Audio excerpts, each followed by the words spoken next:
I have pondered on this vlog for long enough, but so far this section has been the most challenging to discuss, simply due to the quantity of things to talk about.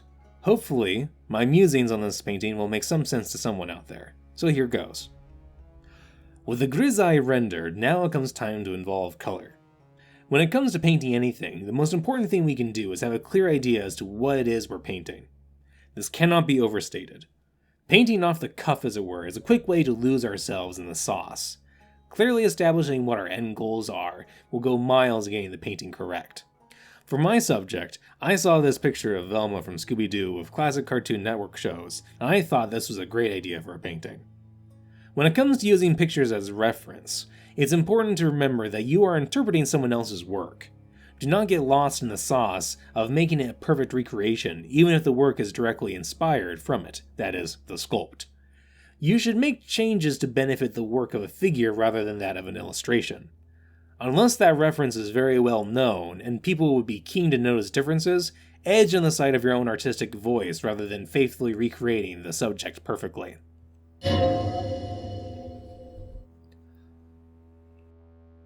Before any freehand work can be done, the underlying volumes of the piece need to be rendered, starting with the skin, as this is the largest part of the work and will be the backdrop for my future painting. My first step begins with a bit of a blunder, or perhaps a misstep. I wanted to create a texture of chaotic patterns of blood and fats with a colored base of red and yellow-green. I believe this idea could work well if I R&D'd it a bit more, but I ended up overwhelming this base fairly quickly and it didn't really come through the way I liked. Thankfully, the green is fairly gray, and the red in line with the nature of skin, so these mistakes do not negatively affect my process.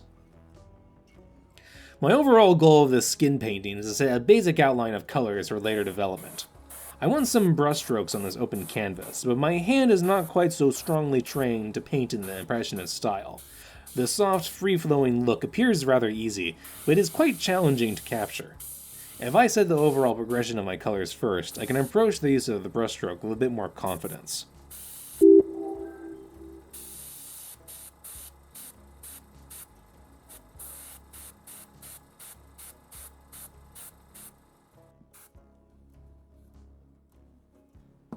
With the basic skin tone set down, I can block in my clothing. For blocking in color over a tonal sketch, I like to use paints of a strong saturation and coverage over a surface.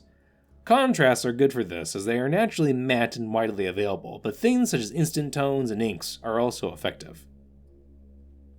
When using such fluid colors, you have to be a bit careful about the pooling of the tone, as this can create some unwanted texture. Aim for using just enough to cover the surface if the subject at hand lacks a lot of ridges for paint to condense into. In such a case, use as large a brush as you can get away with. The larger the brush, the more paint it holds, and the more deftness of touch it has. A small brush can give you fine details, but they lose their paint fairly quickly. When it comes to arranging the palette, I have changed my style somewhat. I get my colors as per usual, but I keep them off the palette until I need them. With colors on there, it's tempting to use them even if you don't really need to. Keeping them off there until there's a pressing need for them keeps the palette clean and unchaotic. It's a good strategy for any painting to use as little color as you can get away with, to maximize harmony and limit potential problems with too many colors. With a variety of brushes, I start sketching out some textures of the paint directly. In the process of glazing over my work, a great deal of texture was removed. This may be seen as a bit of a lost effort, seeing as the texture was already there, but I believe this is not such an issue, as the layers of texture and glazing will increase the depth of the painted area. The way we paint a surface should not be random. The way we apply the paint can lead to different feelings for the surface. To create the sensation of softness, we use brushstrokes that go across a form. To create a sense of strength or tension, our brushstrokes need to go with the form. And crisscrossing the strokes will create a sense of intrigue or mystery. In this case, I'm utilizing a lot of strokes across the form of the legs to imply the softer nature of female skin, but this kind of thinking works for any subject.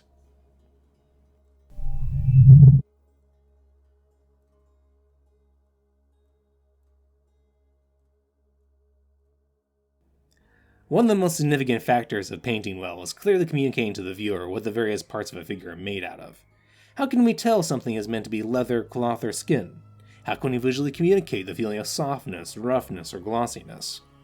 This is often surmised by the application of paint and in the different uses of technique, which is true, but more than anything, it is our careful attention to the nature of reality, and more specifically how our vision is related to our sense of touch.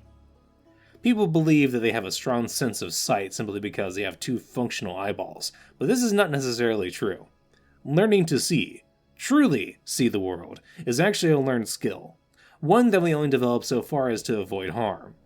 As babies, we have no preconceptions of the world. All is new to us, and we must learn to associate the actions playing upon our retina with suitable reactions. Part of the reason children are so accident-prone is because they have yet to link the appearance of things to tactile sensations. As we walk around and whack into door frames or coffee tables or other objects, we begin to learn that certain things are to be avoided. Not only do we learn navigation and the importance of looking where we are going, we learn that objects are not made equally. The visual appearance of a tree is not the same as that of a pillow, and one is much preferable to be ran into. The sense of sight has now been bound to the sense of touch. This is invaluable in order to get through life, but for many, it is the extent that we use our eyes for. This tactile modality of looking at the world has little to do with understanding how light strikes our retina. That is, understanding the visual appearance of things. What this means for us is that we tend to go into painting with this kind of physically minded navigation mentality, one of a sculptural interpretation. In this case of the abdominal fat, the transition from the flank to the stomach has to have some gradation to show the distinction of two volumes, but it must be gradual and not too harsh to reflect the reality of visual appearance. Brushstrokes are frequently seen as a negative feature in miniatures. Oftentimes, the technical execution of painting is rated as the highest mark of excellence, the illustrious, perfect smoothness that we know and love. To me, this kind of value judgment is similar to those who proclaim that hyperrealistic painting is the greatest display of a canvas painter's skill. In my humble opinion, these perspectives are somewhat ignorant, but I do not blame people for having them. I see it as a desire for objectivity. It is a common belief for figure painters to engage with the figure purely in its representational form. That is, a token representing a faction in a game, say a Space Marine of blue armor and gold trim, will have a clearly defined method of how to render it. In short, it is mostly people who have only learned a Citadel heavy metal painting system. It is a mindset of correct and incorrect techniques, as the methodology has objective ways to measure quality. How smooth are your base coats? Did you apply your wash correctly? Can you edge highlight correctly? And this is a good thing for new painters. In truth, it is a highly effective way to teach figure painting, for absolute truths are more easy to learn from. Those inexperienced of a subject benefit from less control and a greater level absolutes to approach a subject. But as Obi-Wan said, only the Sith deal in absolutes. Great flights of art rarely come from strict adherence to rules. Correct methods of painting, for many, are what is known, what has been proven correct. In short, it is what is expected. But I am an artist. I did not go down this path because I have conventionally good ideas, and thus I encourage you to use the brush to its maximum. But why, short of removing our preconceptions of what is correct? In short, the brushstroke is expression. How you paint a subject will convey a huge amount of information just in the method of how you go about it. You can tell a lot about the skill of a painter by how they utilize the brushstroke.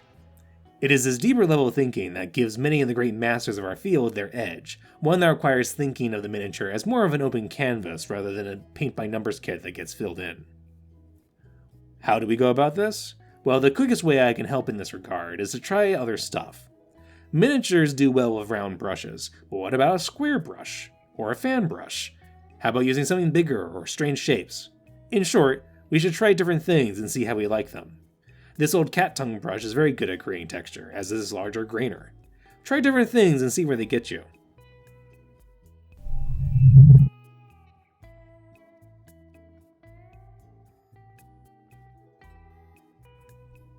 The wet palette is an effective tool for keeping paint viable, but the absorption of water plus the demands of what you need to do may mean the palette is not suitable any longer, in which case you should feel ready and willing to clean up and set the palette anew.